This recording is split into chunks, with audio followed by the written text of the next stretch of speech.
मुझे ऐसा कोई साधन नहीं दिखता जो मेरी इंद्रियों को सुखाने वाले इस शोक को दूर कर सके।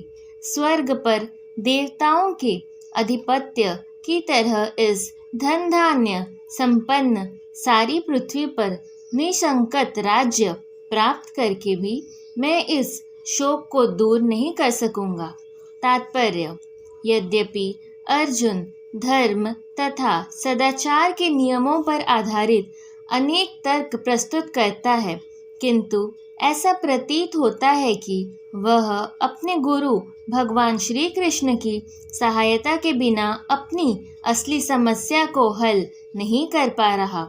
वह समझ गया था कि उसका तथाकथित ज्ञान उसकी उन समस्याओं को दूर करने में व्यर्थ है जो उसके सारे अस्तित्व शरीर को सुखाए दे रही है।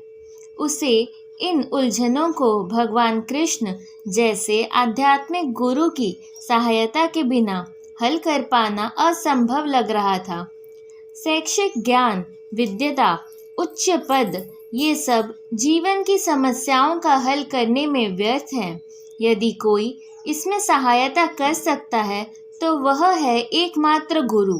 अतः निष्कर्ष यह निकलता है कि गुरु जो 100% कृष्ण भावना भावित होता है, वही एकमात्र प्रामाणिक गुरु है और वही जीवन की समस्याओं को हल कर सकता है। भगवान चैतन्य ने कहा है कि जो कृष्ण भावनामृत के विज्ञान में दक्ष हो, कृष्ण तत्ववेत्ता हो, चाहे वह जिस किसी जाति का हो, वही वास्तविक गुरु है। कोई व्यक्ति, चाहे वह विप्र, वैदिक ज्ञान में दक्ष हो, निम्न जाति में जन्मा शूद्र हो या कि सन्यासी, यदि वह कृष्ण के विज्ञान में दक्ष कृष्ण तत्ववेत्ता है तो वह यथार्थ प्रामाणिक गुरु है। अतः कृष्ण तत्ववेत्ता हुए बिना कोई भी प्रामाणिक गुरु नहीं हो सकता। वैदिक साहित्य में भी कहा गया है, विद्वान ब्राह्मण भले ही वह संपूर्ण वैदिक ज्ञान में पारंगत क्यों न हो, यदि वह वैष्णव नहीं है या कृष्ण भावनामृत में दक्ष नहीं है तो गुरु बनने का पात्र नहीं है। किंतु शूद्र, यदि वह वैष्णव या कृष्ण भक्त है तो गुरु बन सकता है।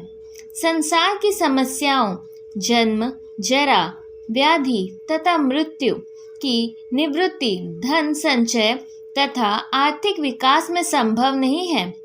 विश्व के विभिन्न भागों में ऐसे राज्य हैं जो जीवन की सारी सुविधाओं से तथा संपत्ति एवं आर्थिक विकास से पूरित हैं, किंतु फिर भी उनके सांसारिक जीवन की समस्याएं ज्यों की त्यों बनी हुई है।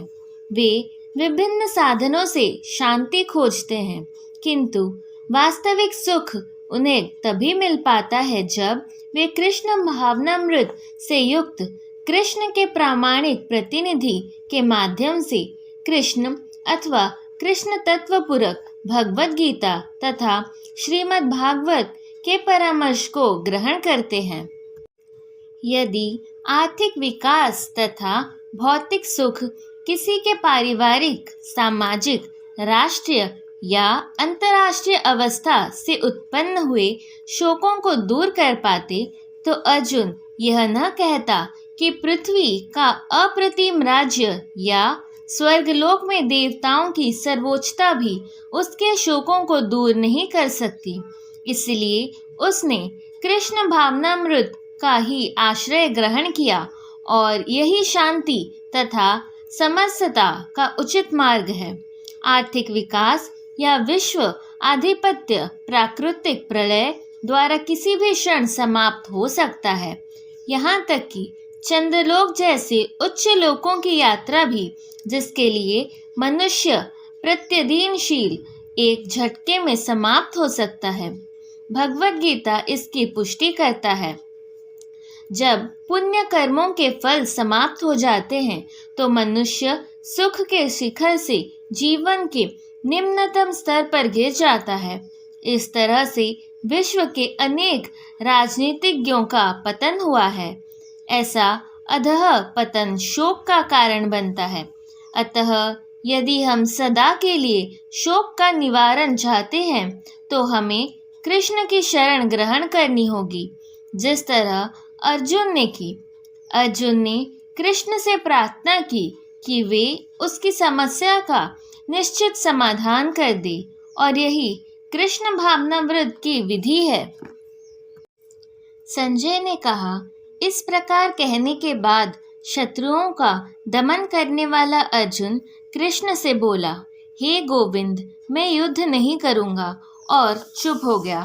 तात्पर्य: धृतराष्ट्र को यह जानकर परम प्रसन्नता हुई होगी कि अर्जुन युद्ध न करके युद्ध भूमि छोड़कर भिक्षाटन करने जा रहा है, किंतु संजय ने उसे पुनः यह कहकर निराश कर दिया कि अर्जुन अपने शत्रुओं को मारने में सक्षम है। यद्यपि कुछ समय के लिए अर्जुन अपने पारिवारिक स्नेह के प्रति मिथ्या शोक से अभिभूत था, किंतु उसने शिष्य रूप में अपने गुरु श्री कृष्ण की शरण ग्रहण कर ली। इससे सूचित होता है कि शीघ्र ही वह इस शोक से निवृत्त हो जाएगा और आत्म साक्षात्कार या कृष्ण भावनामृत के पूर्ण ज्ञान से प्रकाशित होकर पुनः युद्ध करेगा। इस तरह धृतराष्ट्र का हर्ष भंग हो जाएगा। हे भरतवंशी धृतराष्ट्र, उस समय दोनों सेनाओं के मध्य शोकमग्न अर्जुन से कृष्ण ने मानो हंसते हुए ये शब्द कहे। तात्पर्य: दो घनिष्ठ मित्रों अर्थात ऋषिकेश तथा गुड़ाकेश के मध्य वार्ता चल रही थी। मित्र के रूप में दोनों का पद समान था, किंतु इनमें से एक स्वेच्छा से दूसरे का शिष्य बन गया। कृष्ण हंस रहे थे क्योंकि उनका मित्र अब उनका शिष्य बन गया है। सबों के स्वामी होने के कारण वे सदैव श्रेष्ठ पद पर रहते हैं, तो भी भगवान अपने भक्त के लिए सखा, पुत्र या प्रेमी बनना स्वीकार करते हैं, किंतु जब उन्हें गुरु रूप में अंगीकार कर लिया गया तो उन्होंने तुरंत गुरु की भूमिका निभाने के लिए शिष्य से गुरु की भांति गंभीरतापूर्वक बातें की, जैसा कि अपेक्षित है। ऐसा प्रतीत होता है कि गुरु तथा शिष्य की यह वार्ता दोनों सेनाओं के उपस्थिति में हुई, जिससे सारे लोग लाभान्वित हुए। अतः भगवद गीता का संवाद किसी एक व्यक्ति, समाज या जाति के लिए नहीं, अपितु सबों के लिए है, और उसे सुनने के लिए शत्रु या मित्र समान रूप से अधिकारी हैं। श्री भगवान ने कहा, तुम पांडित्यपूर्ण वचन कहते हुए उनके लिए शोक कर रहे हो जो शोक करने योग्य नहीं है। जो विद्वान होते हैं वे न तो जीवित के लिए न ही मृत के लिए शोक करते हैं। तात्पर्य: भगवान ने तत्काल गुरु का पद संभाला और अपने शिष्य को अप्रत्यक्षतः मूर्ख कहकर डांटा। उन्होंने कहा, तुम विद्वान की तरह बातें करते हो, किंतु तुम यह नहीं जानते कि जो विद्वान होता है, अर्थात जो यह जानता है कि शरीर तथा आत्मा क्या है, वह किसी भी अवस्था में शरीर के लिए, चाहे वह जीवित हो या मृत, शोक नहीं करता। अगले अध्यायों से यह स्पष्ट हो जाएगा कि ज्ञान का अर्थ पदार्थ या आत्मा एवं इन दोनों के नियामक को जानना है। अर्जुन का तर्क था कि राजनीति या समाजनीति की अपेक्षा धर्म को अधिक महत्व मिलना चाहिए, किंतु उसे यह ज्ञात न था कि पदार्थ, आत्मा तथा परमेश्वर का ज्ञान धार्मिक सूत्रों से भी अधिक महत्वपूर्ण है, और चूंकि उसमें इस ज्ञान का अभाव था, अतः उसे विद्वान नहीं बनना चाहिए था, और चूंकि वह अत्यधिक विद्वान नहीं था, इसलिए वह शोक के सर्वथा अयोग्य वस्तु के लिए शोक कर रहा था। यह शरीर जन्मता है और आज या कल इसका विनाश निश्चित है, अतः शरीर उतना महत्वपूर्ण नहीं है जितना कि आत्मा है।